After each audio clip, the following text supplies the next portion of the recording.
This might be my most controversial video ever. Today we're ranking Mario Kart 8 tracks. Yes, the Mario Kart 8 DLC is finally and very sadly over. I have had an amazing time playing each wave, waiting to see what new one comes out, having a go with my friends, and in this video I'm going to talk about my top 10 tracks from the DLC. I won't spend too long on each track because that will make for a very long video, and there's no particular order that I've arranged these in, but I have put the first one first for a particular reason. So when I think about a good Mario Kart track, there's three things in particular. The first one is the visuals, what's going on around the track, what kind of ideas they've had. The second one is how it feels to play, if it's fun to go around the track or if, there are annoying corners and that kind of thing. And the third one is the music. And this first track that I've picked nails all three, and it is, of course, Coconut Mall. I really think this is a great all-round track. It was a favorite from the Wii days anyway. It's got some really catchy music. Like seriously, this is the kind of music that I would just hum after we've played it for a very long time. And the track itself looks really cool. It's so fun to race through them all. And in terms of the actual track itself, it has lots of mechanics that let you go faster. There's lots of bounces. There are some good corners to drift around and get a lot of speed up. And that's part of what feels good about racing on a Mario Kart track, I think. You've got a few different options for directions to go. You can go through the shop if you've got a boost. And towards the end, you can go up on the jump or you can stay down. But I always go up and take the jump, and I'm always trying to cut off as much of that car park as possible, just to see if I can shave a few extra seconds off my lap time. Coconut Mall's the first one, and I think we're off to a good start with it. Next, we're going to talk about Sky High Sunday, and I remember when this was revealed initially to be coming through as part of the new wave, I was really excited for the idea of this. I just thought it was really unique. Sometimes you do get tracks that look sort of similar to tracks from other games, but I've never seen anything like Sky High Sunday, and I was really excited for it. It's just so colourful as well, which I really appreciate. It's full of great little details. Like, I really enjoy the ice cream bar on the start line. You can just see all the characters sat there waiting. Also, I don't know if you noticed, some of the billboards have things like Moo Moo Milk on there, which is a throwback to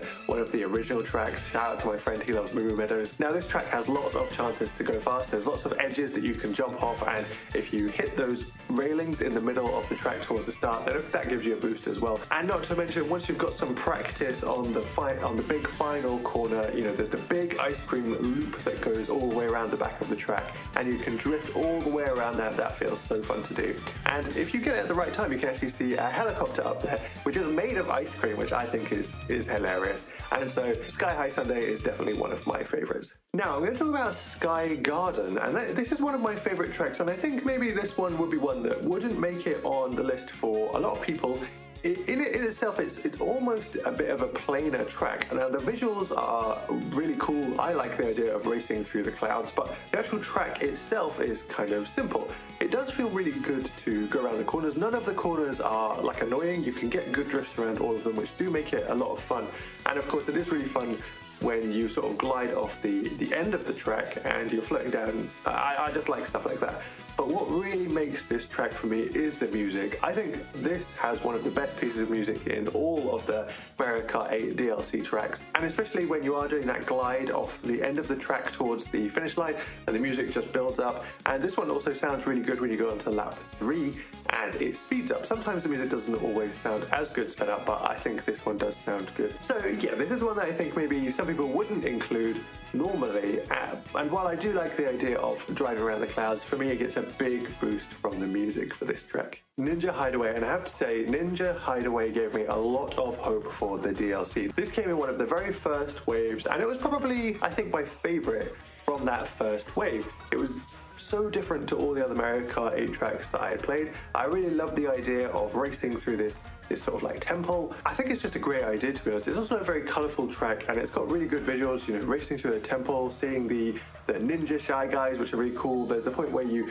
jump and glide up, and you're sort of gliding into the entrance of this temple, and it looks incredible. It's quite a vertical track as well, which I enjoy a lot, when you're going up and down different levels, and you're sort of racing along, and you're not quite sure if somebody's going to be ahead of you or behind you when you sort of get back onto the same level.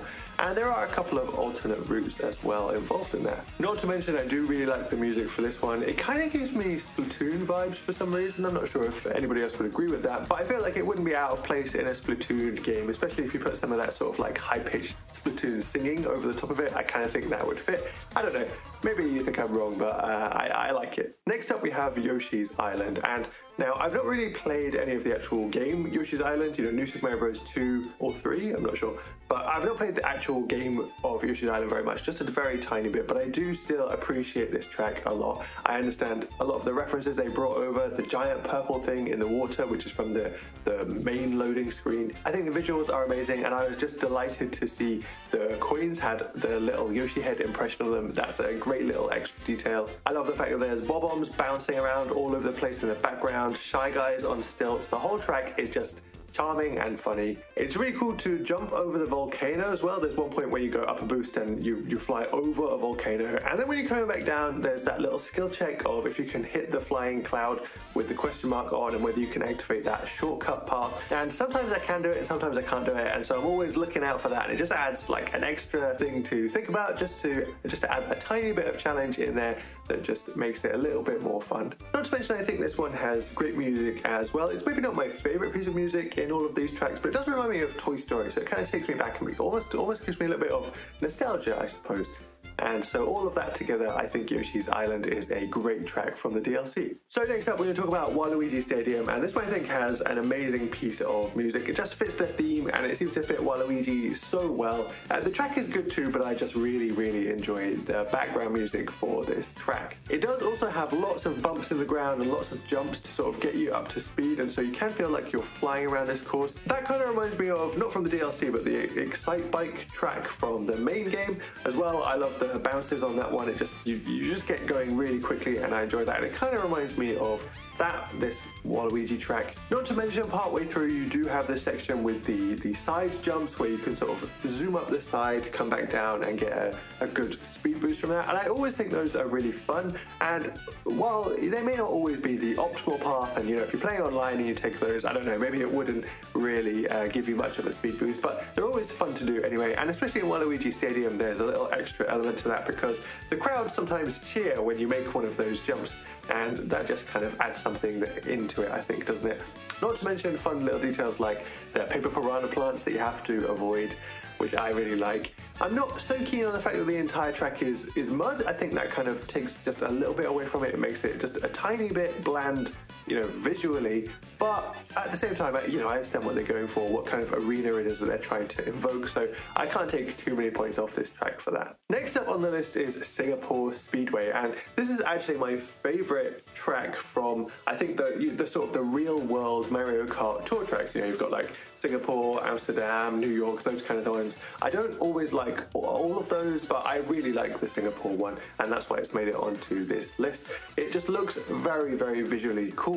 The city at night, everything's lit up, there's loads of stuff to look at, there's the airship, that kind of thing. And this one also has some of that verticality to it. The first time that I played this track and you jump up and you fly up onto the top of the rooftop, I was really surprised, and that was just awesome, to be honest. And then floating back down, jumping over water. And also I really appreciate that the laps are different. They seem to be doing this a bit more with some of the more modern tracks. Not every single lap is the same, and I do like that a lot. It just adds a little bit of variety to the track. And it's pretty good here in Singapore Speedway. Not to mention, again, I like the music from this one quite a lot. It's grown on me over time. Squeaky clean sprint, what a great idea for a track. It just reminds me so much of, being a kid and racing toys around in places like the bedroom or the bathroom. It's just so cool to see all of the fun things that Nintendo thought of that the track could be made out of, like boxes of plasters, soaps, cassette tapes, lotions and potions, and jumps made out of books and that kind of thing. Not to mention they've gone a bit of a step further, I think, and they've included things like bubbles on the track instead of some kind of oil spill that you have to avoid. When you go down the plug hole in the bath, there's a ring down there, which I just found that really funny the first time that I saw it. And on laps 2 and 3, when you float over the toilet and the water bursts out of it, and it can give you a boost up to another floor to race on. The music in this one I think is only okay for me, but I just really enjoy the idea so much that I had to include this in my top 10 from the the DLC. We're going to talk about one of the most recent ones now from the final DLC, and that's Piranha Plant Cove. And I wasn't really expecting this one at all. I think it's a really cool idea. I think one of the things that really helps this track is how different each lap is. It changes so much. You basically feel like you're on a brand new section of track for every single lap,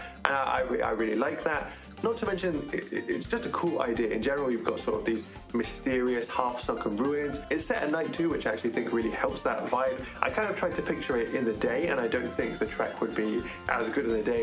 It would be more sort of like a paradisey type track rather than a mysterious one, and I think the mysteriousness, really gives something extra to it. Not to mention all the sea creatures that you're going past, the eels floating around, and there's the clams that have the item boxes in them. There's a good mix of above and underwater as well. Sometimes you get tracks that either I feel are too much underwater, or there's only a little bit underwater and you kind of think, what's the point? But this one feels like it's maybe about half and half, and I think it's a good mix as well. As I say, we've not had this track for too long, but the music is starting to grow on me. The more I play it, and I played it a few extra times before making this video, and yeah, the music's growing on me. I quite like it for this one. Okay, we're on the last track now. It's Rainbow Road Wii. Come on, I had to include a Rainbow Road in this video, didn't I?